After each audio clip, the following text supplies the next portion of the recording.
Just get up and teach them instead of handing them a freaking packet, yo. There's kids in here who don't learn like that. They need to learn face to face.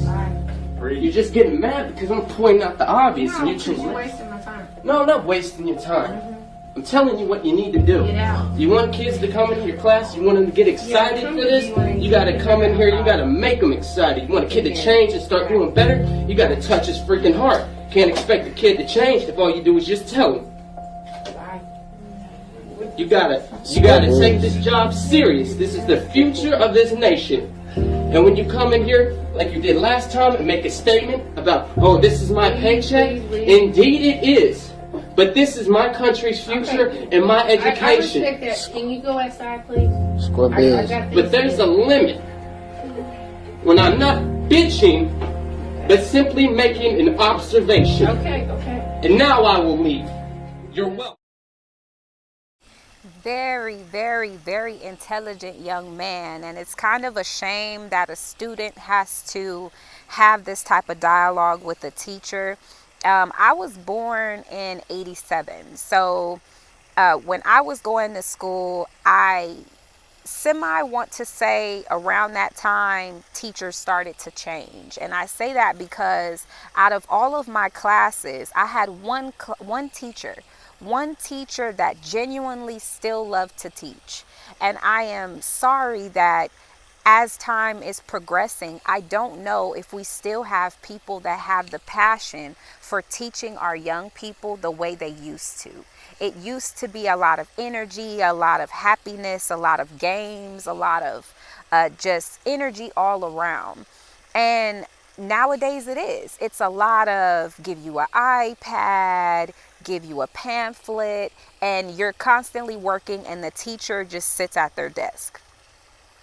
And it saddens me because kids are coming to get their education. Not only kids are coming to get their education, but the kids that don't show up, parents are being held responsible for their lack of ability to show up. And some parents feel as though because this is their experience, they can teach them better at home. So they're not going about it the right way. They're just allowing their child to stay out of school, or they're not going through the proper channels to homeschool them.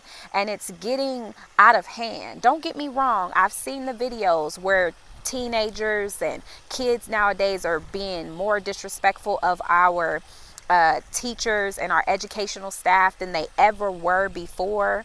And that saddens me, but that is a different conversation because that is a reflection of parents.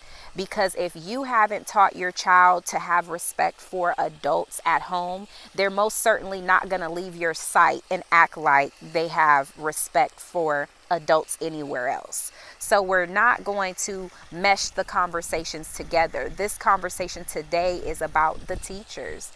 And it's right.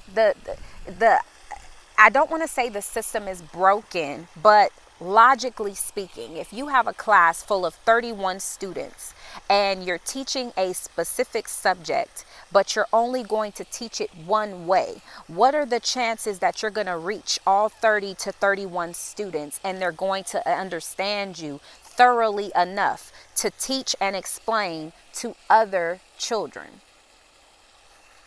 I mean, really, really think about it. What are the chances? What are the chances that they will be able to leave with that lesson and teach someone else? Because think about it. Now that you're older, how much of these classes do you remember? And is it a matter of genuinely learning it, or did you remember it long enough to take the test and your brain just let it go? We have to be aware that all students don't learn the same. For that reason, you can't have students and say that they have ADHD and learning disabilities when in reality you're not stimulating their brain enough.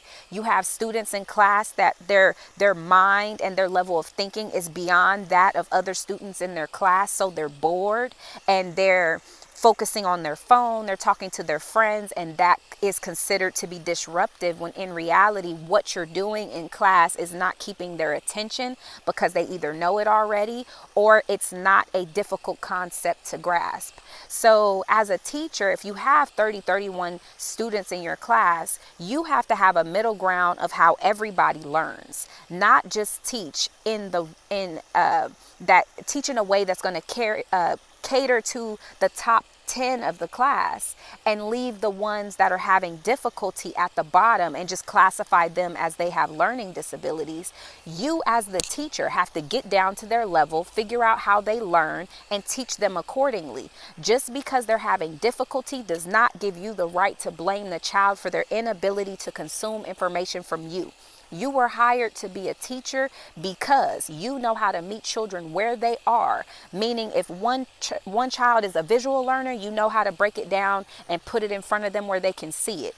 Another child learns through sound and audible hearing. So you may need to make something for them that they can listen to over and over again to drill it home. All children do not learn in the same way. So this idea that one teacher can take a class of 31 students and make sure all of them get out of class and do more than pass the test, but remember what they heard, they have consumed it enough to teach someone else. You have to be a phenomenal teacher. You have to care about what they're learning. You have to listen to their feedback and not say, you're wasting my time, get out of my class. This student is sitting here telling you there's other students in this class that can't absorb what you're saying and you don't care.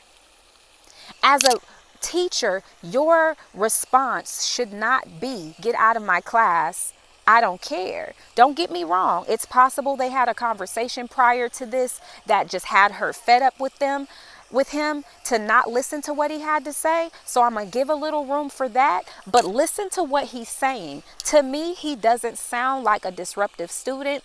He does sound like an educated one. And we all know how the educated person can be perceived in today's world because we teach everyone to get along and go along. The people that think outside the box are automatically classified as disruptive in class. So it's very possible as well. He was classified as a disruptive student because he has alternative perspectives for how this class should be run, and nobody wants to be challenged in a position where they are the authority figure.